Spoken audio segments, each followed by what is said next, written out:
Let's look at another animation of a fission reaction. So here we have a stable uranium nucleus, uranium-235. It's a pretty big nucleus, lots of protons, lots of neutrons, and yet it is stable until something happens. So in this case, a neutron comes along, strikes the nucleus, and that one little bit is the straw that breaks the camel's back. It gets too unstable, too large, that it has to split itself apart. Look at that! Ooh, into krypton and barium and extra neutrons. It's exciting. Let's watch that again. It's fun.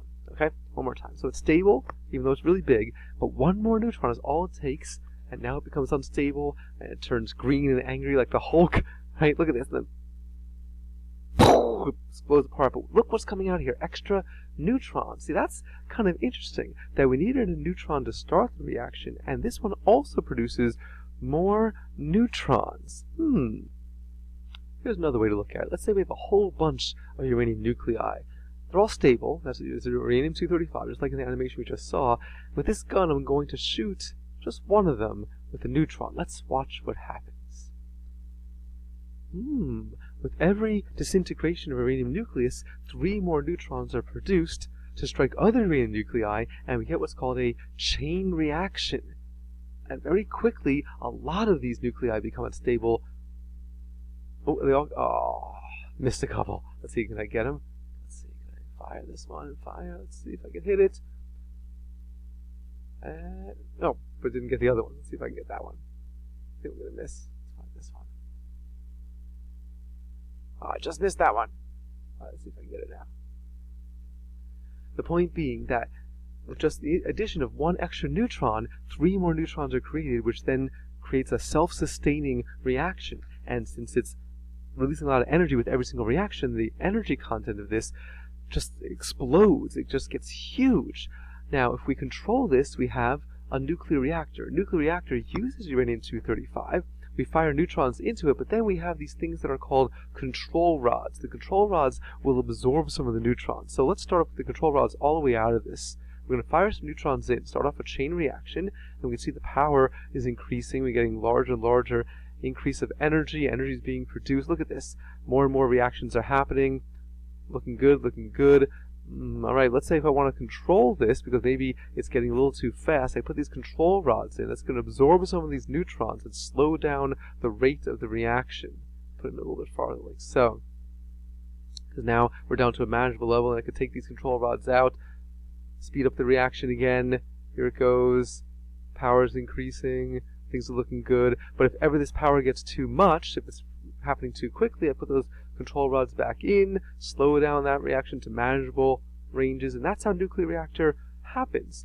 They control this chain reaction to make sure that nothing goes wrong. There's all sorts of fail-safes to make sure things are good. One of them is control rods, but there's plenty of other things that happen to make sure that a nuclear reactor won't get out of control. Let's look at another example of a controlled nuclear reaction. Okay, so we're going to insert the control rods. Here they go. And we introduce the neutron, and each disintegration produces 3 more neutrons. Those other neutrons hit other uranium nuclei, producing more disintegrations, and more and more and more. But we got the control rods there to absorb any extra neutrons to make sure things are good. Let's watch what happens if it's an uncontrolled reaction. So here we go. Introduce those neutrons, producing more neutrons. With every reaction, more neutrons, but it's happening too quickly. It's getting out of control. This is a problem, producing lots of energy, and then mushroom cloud, because of course, this is a way to produce an explosion, and this is what was used in wartime munitions, right? People realized that with all this energy being produced in such a short amount of time, they can use this to destroy things. Let's watch one more. Plus, I really like this animation because I'm not sure exactly when it's produced, but the sound effects are pretty much the best that 1992 could offer.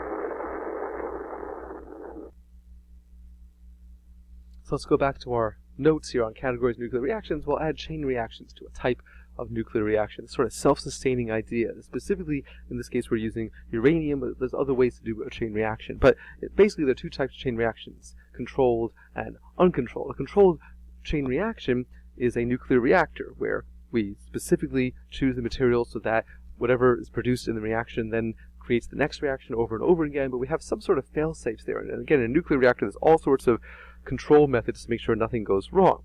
However, if things really were to go wrong, then it becomes an uncontrolled and has devastating effects. And there's basically two different types of weapons you could create using this. I don't really want to say exactly what they're called, but one type is the atomic one, which uses fission. That's what we're looking at before.